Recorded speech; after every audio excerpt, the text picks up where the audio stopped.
Hi friends, ಎಲ್ರಿಗೂ ನಮಸ್ಕಾರ. Welcome back to my channel. ಇವತ್ತು ನಿಮಗೆ ಒಂದು ಈಸಿಯೆಸ್ಟ್ ರೆಸಿಪಿ ತೋರಿಸೋಣ ಅಂತ ಈ ವಿಡಿಯೋ. ಇಂಗ್ರೀಡಿಯೆಂಟ್ಸ್ ಎಲ್ಲ ನೋಡ್ಕೊಳ್ಳಿ, ನಾನು ಮತ್ತೆ ನಿಮಗೆ ಎಕ್ಸ್ಪ್ಲೇನ್ ಮಾಡ್ತೀನಿ.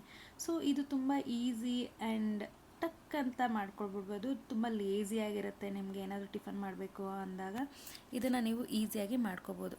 ಮೊದಲಿಗೆ ನಾನಿಲ್ಲಿ ಒಂದು ಬಾಣಲೆ ಇಟ್ಕೊಂಡಿದ್ದೀನಿ. ಬಾಣಲೆಗೆ ಜೀರಿಗೆ 2 ಸ್ಪೂನು, ಒಂದು ಬೆಳ್ಳುಳ್ಳಿ, ಒಂದು 4 ಏಲಕ್ಕಿ, ಒಂದು 3 ಲವಂಗ ಹಾಕ್ಕೊಂಡು ಫ್ರೈ ಮಾಡ್ಕೊತಾ ಇದ್ದೀನಿ. ಸೊ ಎಣ್ಣೆ ಸ್ವಲ್ಪ ಜಾಸ್ತಿ ಹಾಕ್ಕೊಬಿಟ್ಟಿದ್ದೆ. ಆಮೇಲೆ ನನಗೆ ಜೀರಿಗೆ ಎಲ್ಲ ಹಾಕಿದ್ಮೇಲೆ ಫ್ಲ್ಯಾಶ್ ಆಯಿತು, ಎಣ್ಣೆ ಜಾಸ್ತಿ ಹಾಕ್ಬಿಟ್ಟಿದ್ದೀನಿ ಅಂತ. ಸೊ ನೀವು ಒಂದು 2 ಸ್ಪೂನ್ ಎಣ್ಣೆ ಹಾಕ್ಕೊಂಡ್ರೆ ಸಾಕು ಇದನ್ನೆಲ್ಲ ಫ್ರೈ ಮಾಡ್ಕೊಳ್ಳೋದಕ್ಕೆ.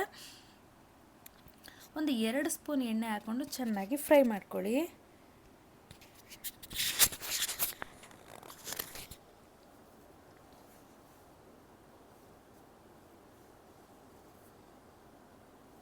ಇದೆಲ್ಲ ಸ್ವಲ್ಪ ಫ್ರೈ ಆಗಿದ ತಕ್ಷಣ ಹಸಿಮೆಣ್ಸಿನ್ಕಾಯಿ, ನಿಮಗೆ ಖಾರಕ್ಕೆ ಎಷ್ಟು ಬೇಕೋ ಅಷ್ಟು ಹಸಿಮೆಣ್ಸಿನ್ಕಾಯಿ ಹಾಕ್ಕೊಳ್ಳಿ.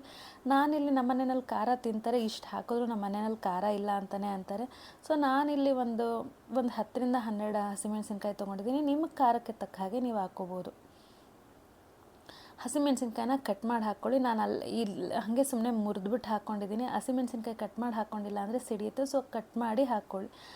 ಅದು ಸ್ವಲ್ಪ ಫ್ರೈ ಆಗ್ತಾ ಇದ್ದಾಗೆ 1 ಹಿಡಿಯಷ್ಟು ಪುದೀನಾನ ಚೆನ್ನಾಗಿ ತೊಳೆದಿಟ್ಕೊಂಡಿದ್ದೆ, ಅದನ್ನು ಕೂಡ ಹಾಕ್ಕೊಂಡು ಫ್ರೈ ಮಾಡ್ಕೋತಾ ಇದ್ದೀನಿ. ಪುದೀನಾನ ತುಂಬ ಡೀಪಾಗೆಲ್ಲ ಫ್ರೈ ಮಾಡೋಕ್ಕೆ ಹೋಗಬೇಡಿ. ಆ ಥರ ಮಾಡೋದ್ರಿಂದ ಏನಾಗುತ್ತೆ, ಪುದೀನದು ಫ್ಲೇವರು ಹೊಟ್ಟೋಗ್ಬಿಡುತ್ತೆ. ಸೊ ಸ್ಟವ್ನ ಒಂದು ಮೀಡಿಯಮ್ ಹುರಿನಲ್ಲಿ ಇಟ್ಕೊಂಡು ಚೆನ್ನಾಗಿ ಫ್ರೈ ಮಾಡ್ಕೊಳ್ಳಿ.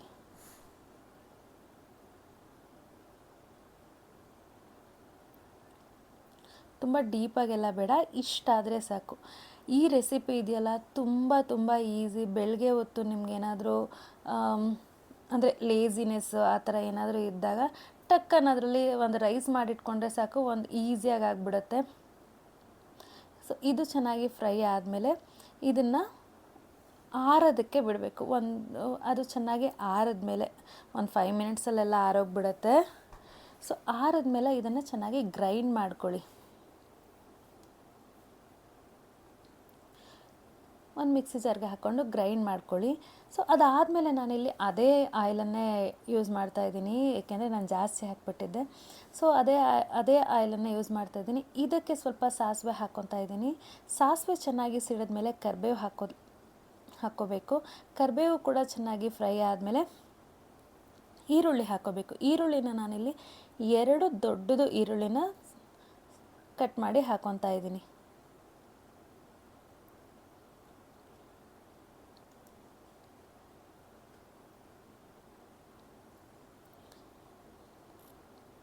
ಈರುಳ್ಳಿನ ಅಷ್ಟು ಚೆನ್ನಾಗಿ ಫ್ರೈ ಮಾಡಬೇಕು. ಒಂದು ಲೈಟಾಗಿ ಒಂದು ಗಾಜಿನ ಥರ, ಅಂದರೆ ಒಂದು ಟ್ರಾನ್ಸ್ಪರೆಂಟ್, ಈರುಳ್ಳಿ ಸ್ವಲ್ಪ ಟ್ರಾನ್ಸ್ಪರೆಂಟ್ ಆಗ್ತಾಯಿದೆ ಅನ್ನೋವಾಗ ಟೊಮೆಟೊನೂ ಹಾಕ್ಕೊಳ್ಳಿ. ನಾನಿಲ್ಲಿ 2 ದೊಡ್ಡ ಟೊಮೆಟೊ ತೊಗೊಂಡಿದ್ದೀನಿ. ಸೊ ನಿಮಗೆ ಟೇಸ್ಟ್ ಅಂದರೆ ಇವಾಗ ಹುಳಿ ಆ ಥರ ಎಲ್ಲ ತಿನ್ನೋರಿಗೆ ಆ ಥರ ನೋಡ್ಕೊಂಡು ಮಾಡ್ಕೊಳ್ಳಿ. ನಾನಿಲ್ಲಿ ಮಾಡಿದ್ದು ನಾವೊಂದು 4 ಜನ ತಿನ್ನೋಷ್ಟು ಗ್ರೇವಿ ಮಾಡ್ಕೊಂಡಿದ್ದೆ. ಸೊ ನೀವು ನೋಡಿಕೊಂಡು ನಿಮಗೆ ಎಷ್ಟು ಬೇಕು ಅಂತ ನೋಡಿಕೊಂಡು ಕ್ವಾಂಟಿಟಿನ ಹೆಚ್ಚು ಕಡಿಮೆ ಮಾಡ್ಕೋಬೋದು.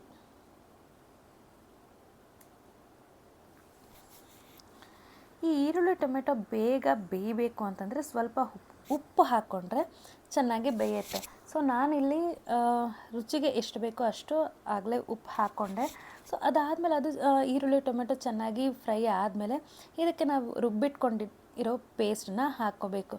ಸೊ ಅದಕ್ಕೆ ಸ್ವಲ್ಪ ನೀರನ್ನು ಕೂಡ ಆ್ಯಡ್ ಮಾಡ್ಕೊಳ್ಳಿ. ನಾನಿಲ್ಲಿ ಗ್ರೇವಿ ನಮಗೆ ಎಷ್ಟು ಕನ್ಸಿಸ್ಟೆನ್ಸಿನಲ್ಲಿ ಬೇಕು ಅನ್ನೋದು ನೋಡಿಕೊಂಡು ಸ್ವಲ್ಪ ನೀರನ್ನು ಆ್ಯಡ್ ಮಾಡಿಕೊಂಡು ಹಾಕಿದ್ದೀನಿ. ಈ ನೀರೆಲ್ಲ ಚೆನ್ನಾಗಿ ಡ್ರೈ ಆಗೋವರೆಗೂ, ಅಂದರೆ ಚೆನ್ನಾಗಿ ಡ್ರೈ ಆಗಿ ಸೈಡಲ್ಲೆಲ್ಲ ಎಣ್ಣೆ ಸಪ್ರೇಟ್ ಆಗಬೇಕು. ಅಲ್ಲಿವರೆಗೂ ಅದು ನೀರು ಚೆನ್ನಾಗಿ ಡ್ರೈ ಆಗಬೇಕು. ಅಲ್ಲಿವರೆಗೂ ಅದನ್ನು ಚೆನ್ನಾಗಿ ಕುದಿಸಿ. ಇದು ಚೆನ್ನಾಗಿ ಕುದ್ದ ಮೇಲೆ ಕೊತ್ತಂಬರಿ ಆ್ಯಂಡ್ ಸ್ವಲ್ಪ ಪುದೀನನ ಚಿಕ್ಕದಾಗಿ ಕಟ್ ಮಾಡಿಟ್ಕೊಂಡು ಅದನ್ನು ಹಾಕ್ಕೊಂಡು ಚೆನ್ನಾಗಿ ಒಂದು ಮಿಕ್ಸ್ ಕೊಡಿ.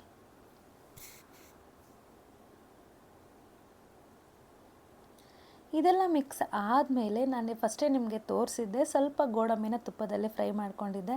ಸೊ ಆ ಗೋಡಂಬಿನೂ ಹಾಕ್ಕೊಂಡು ಮಿಕ್ಸ್ ಮಾಡ್ಕೊಳ್ಳಿ. ಗೋಡಂಬಿ ಹಾಕೋದ್ರಿಂದ ಪುದೀನ ರೈಸ್ ಟೇಸ್ಟೇ ಇನ್ನೂ ಸ್ವಲ್ಪ ಡಿಫ್ರೆಂಟಾಗಿರುತ್ತೆ ಆ್ಯಂಡ್ ಸೂಪರಾಗಿರುತ್ತೆ.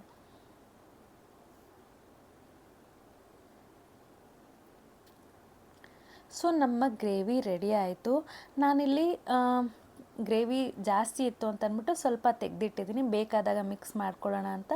ರೈಸನ್ನು ಹಾಕ್ಕೊಂಡು ಸ್ವಲ್ಪ ರೈಸನ್ನು ಹಾಕ್ಕೊಂಡು ಮಿಕ್ಸ್ ಮಾಡ್ತಾಯಿದ್ದೀನಿ. ಒಂದು ಒಳ್ಳೆ ಮಿಕ್ಸ್ ಕೊಡಿ, ಚೆನ್ನಾಗಿ ಮಿಕ್ಸ್ ಮಾಡ್ಕೊಳ್ಳಿ. ಚಡಾ, ಪುದೀನ ರೈಸ್ ರೆಡಿ.